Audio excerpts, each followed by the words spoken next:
Welcome to Married to Movies. Industry insiders John Russell and Tracy Kring live and work happily in cinematrimony. They're sharing behind-the-scenes adventures of writing, producing, and appreciating films.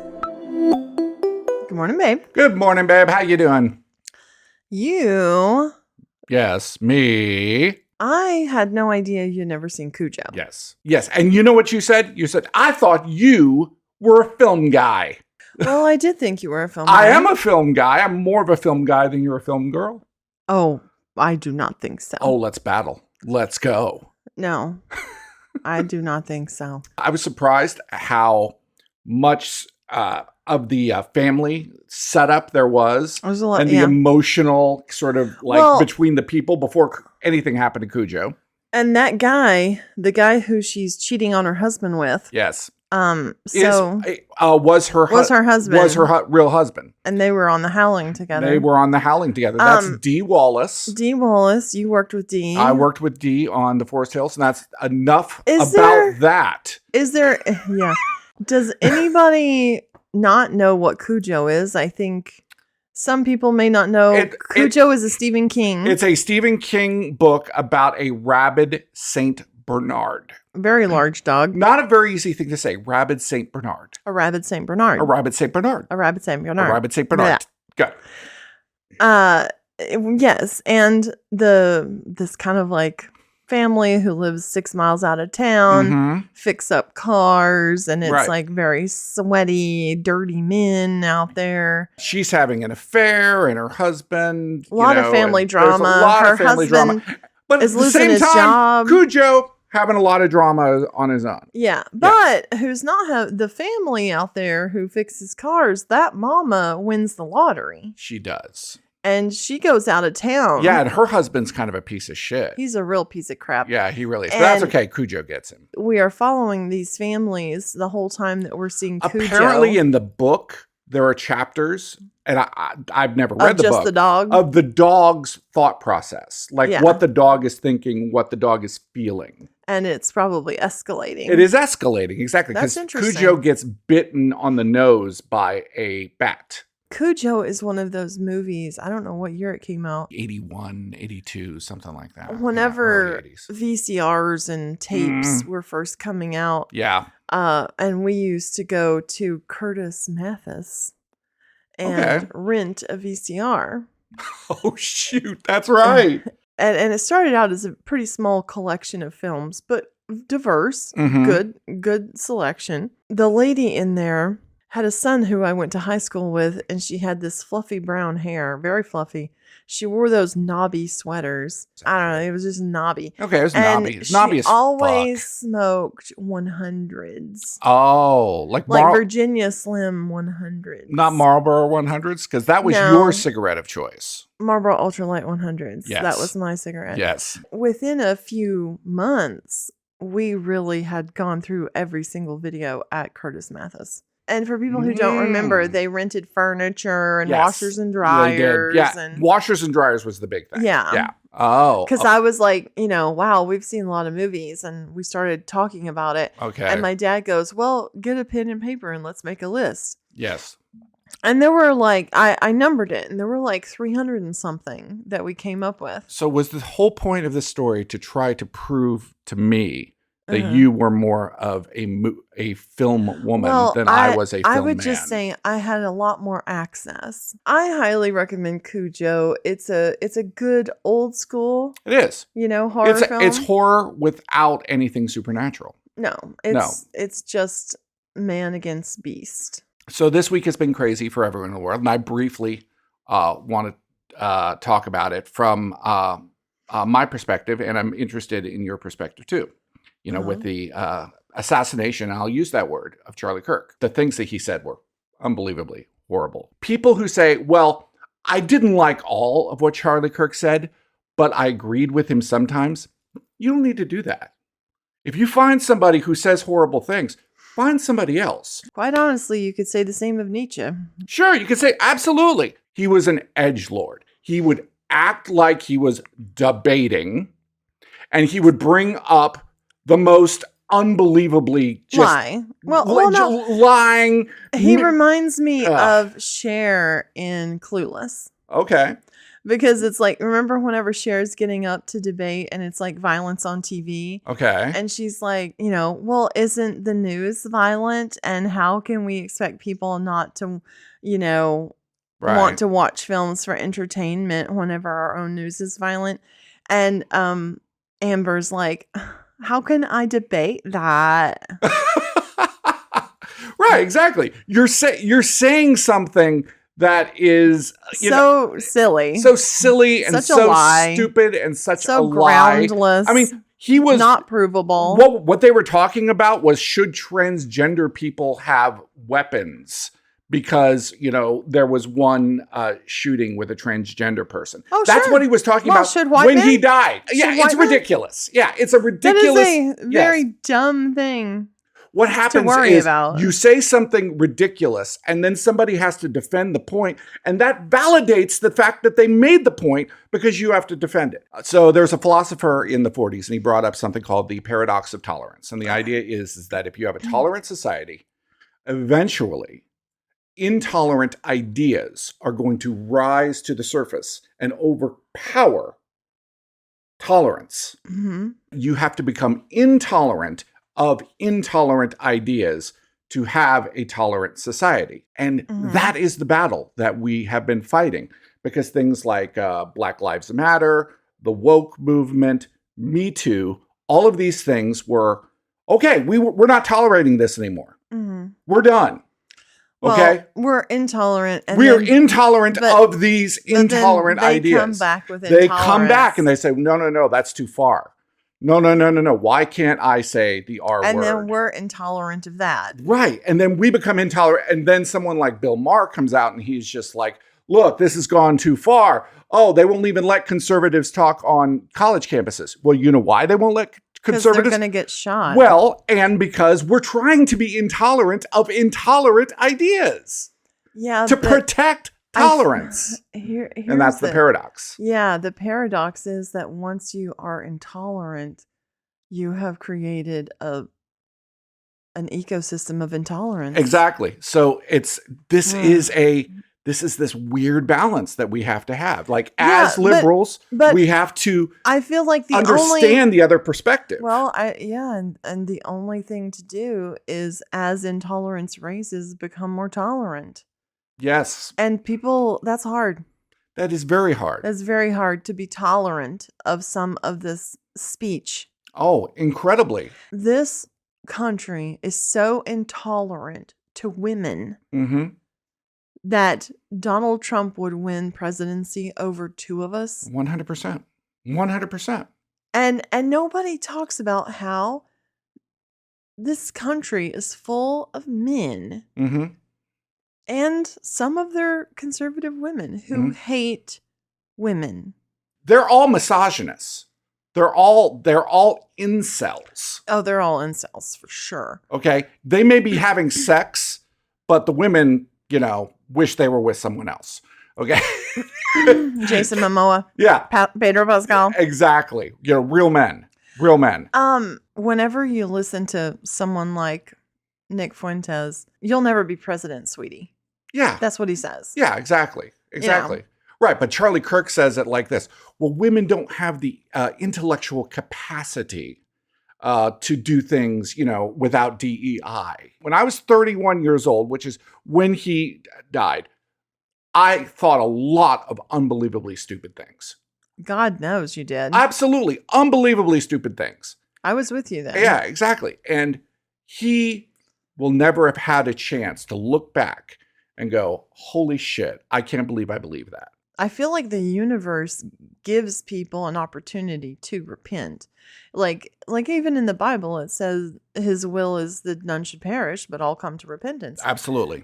So some of the most bigoted, racist people that I know, and I know a few. I know. They are in positions where their children are making choices to live their lives in the LGBT community. And they're put in positions of either disowning or coming to tolerance of their own children and their own children's choices. And here's the thing about that is very interesting. As far as they are concerned, do they disown themselves or disown their children? Right. Because if they accept their children, it's like they're saying, I was wrong. I'm disowning. People hate to do that. Oh, they hate that. They hate that so bad. And if you're a person who's trying to make somebody disown themselves, be very careful. Be very understanding. Have love in your heart, because that is the most difficult thing that you can do in life, is disown what you have done. What does perfect love cast out? Perfect love casts out fear. Yeah.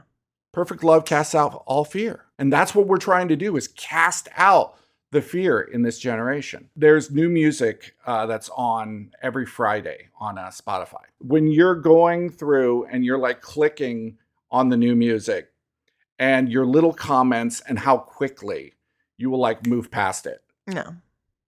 What makes a good song for you, Tracy? Because I can't get a handle on it. I don't know what you're going to stay with and what you're going to leave. I'm not going to sit there for 20 seconds and listen to like...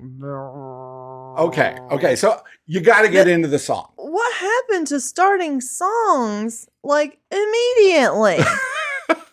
Why don't we just do that anymore? You think I want to sit there and have this like 20, 30-second lull of a drone before I have to hear your damn song? And if I hear that drone and it immediately goes into lyrics, bye. Oh, really? Before any other instruments kick in, fuck you. No. I like Mac DeMarco, his new album. And is he the guy that was on Colbert? Yes, he was. He can't sing. He cannot sing. He needs to be in the studio. That little boy needs to be in the studio. Yeah, but then you listen to... And he's also sitting there stealing like some cowboy vibe with like the horses video in the background. He had like he's got work gloves on while he was singing. You ain't never worn those work gloves. Fuck you. There was like an intern back there like rubbing them in the dirt, trying to make them look like they'd been used. Or they got them off a Teamster. It's Fuck like, hey, you. Can we use those work gloves? Fuck you. He had horses in the background. Fuck you. You ain't never even rode a horse, bitch.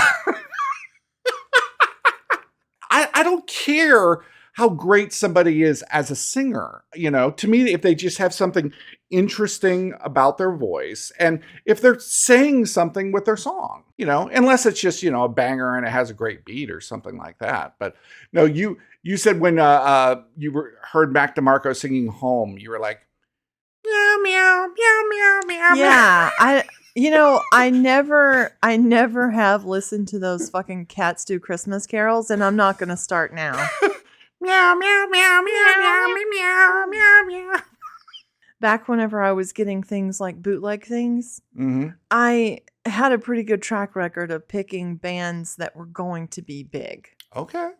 You should have been like an A&R person. Whenever I was into bootleg culture, I was, before anybody in my town, 200 miles around my town had heard of Nine Inch Nails, I was on them. Before anybody had heard of Coldplay, I had UK bootlegs of Coldplay. I do have decent taste in music. know you have decent taste. I know.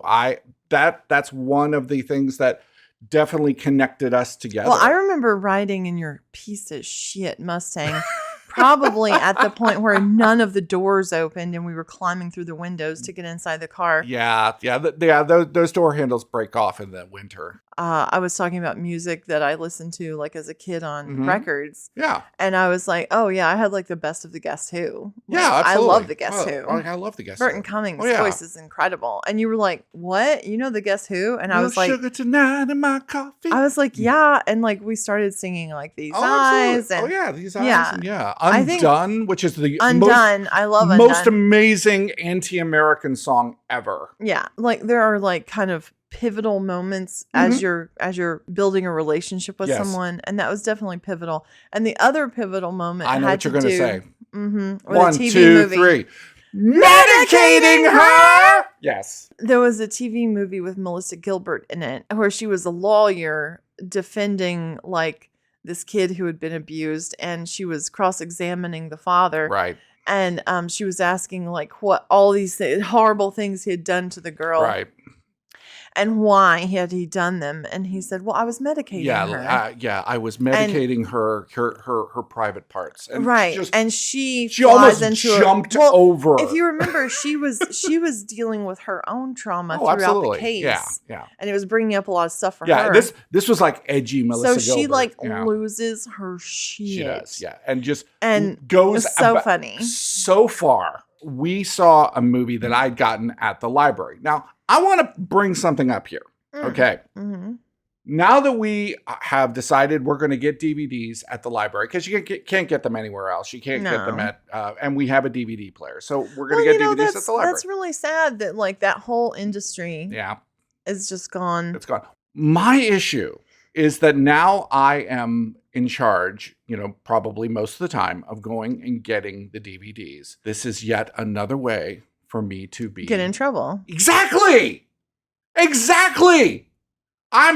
am now. There's now been set up a new way for me to fail you as a man and as a husband. Well, one way that you fail me is in.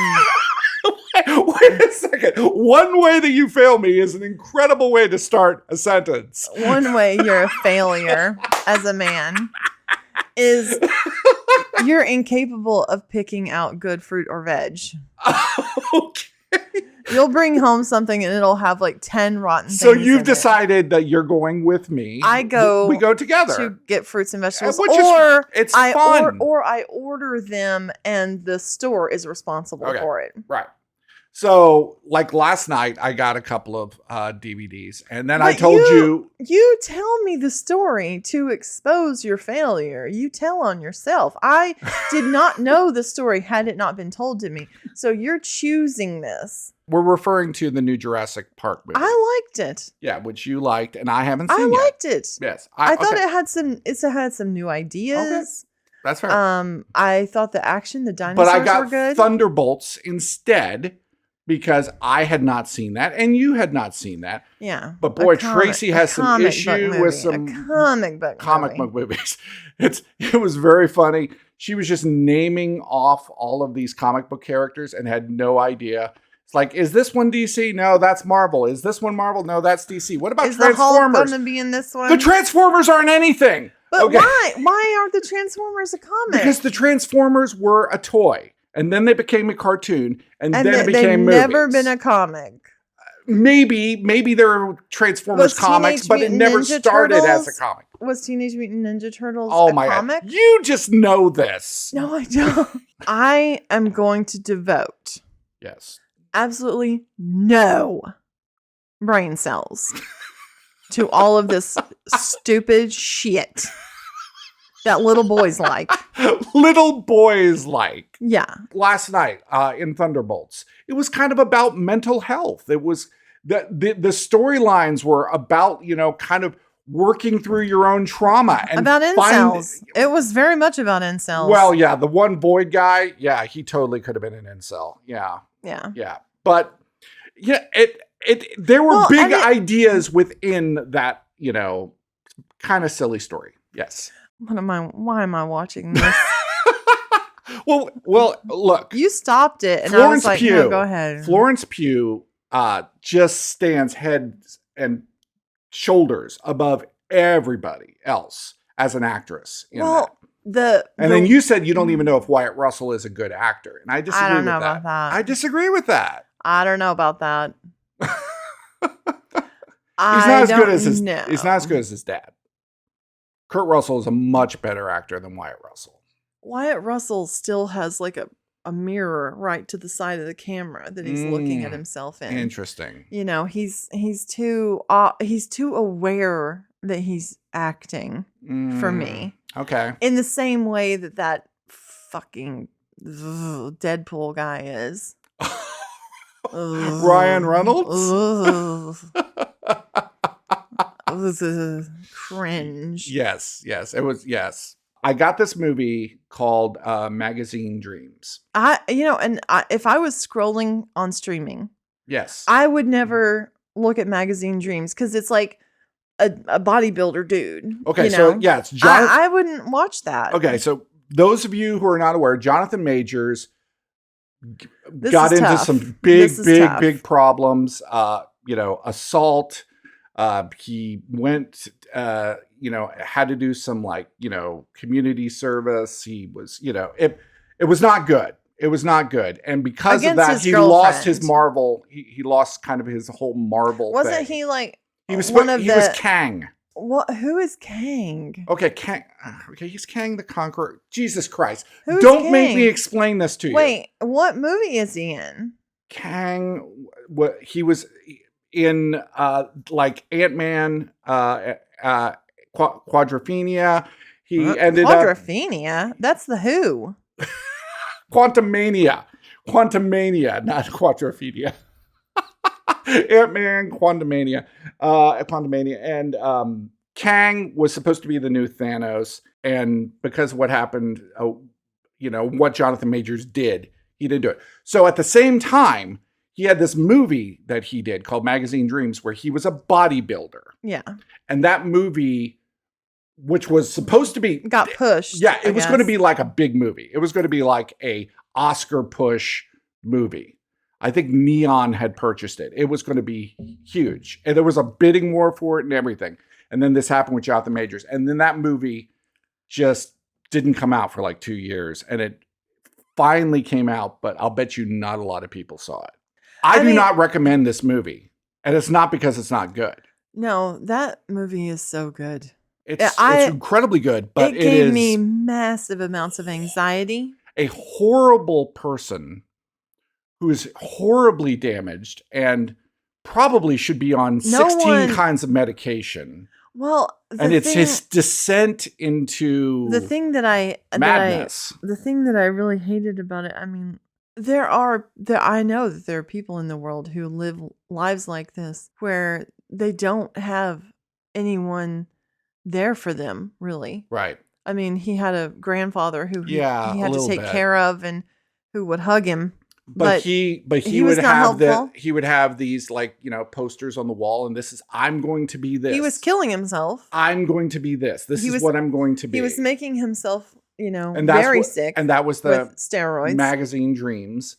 And he wanted to be on the cover of magazines. He wanted to matter. It was kind of like The Wrestler, but nowhere near as uplifting as The Wrestler. It was so intense. It was like so Requiem for a Dream bleak. I mean, he commits. He's amazing in the film. He is. He's incredible in the film. He's doing incredible acting. He is. Look up Jonathan Majors' acting. It's unbelievable. Lovecraft Country, Last Man in San Francisco, just anything he's done is amazing. But it did bring up this sort of notion of hope. When we were watching that movie, I was thinking about hope. And that the scripture came into my mind that a hope deferred maketh a heart sick. And hope can be poison. Well, when you brought up the mouth of hell having the inscription in Dante's Inferno. Right. Abandon all hope, all ye who enter here. Exactly. Because the hope is the poison. The only way you're going to get through hell is not to hope. I don't think that was Dante's point, but what I'm saying is that when you start when you start to put sort of imaginary, this is going to work out, this is going to happen for me, I'm going to speak this into existence, and then it doesn't happen, it makes you crazy. Because instead of once again, it comes back to, are you willing to deny yourself? Are you willing to say, I'm the one in the wrong? Well, or I'm the person who needs to develop, change, yes, grow. Right. Yeah. And that's always the last thing. you'll blame the world. You'll blame God. You'll blame you do it everybody. kicking and screaming. You do do it kicking and screaming. The thing that I really appreciated what you were talking about with hope, because I was going through several situations that you would normally fall into, like, well, I hope my car doesn't run out of gas. But honestly, the action is more important. If I ignore the sign on the highway that says last gas for 100 miles, and then I'm just like, well, I hope I have enough gas to get there. Right. Well, there's actually a speed I can go at that will help. Sure. You could turn off your air conditioner. Yeah, I could turn off my air conditioner. Yeah, there conditioner. are things that you can do. I could drift behind a larger, 18-wheeler. Right. Like there might help you get to that gas station. There are actually actions, even in a desperate situation, that I could still take. Yes. And get as far as I possibly could. Right. Because my engine don't care about my hope. No. It don't. No. And I would say that's the world too. It doesn't care about that. Right.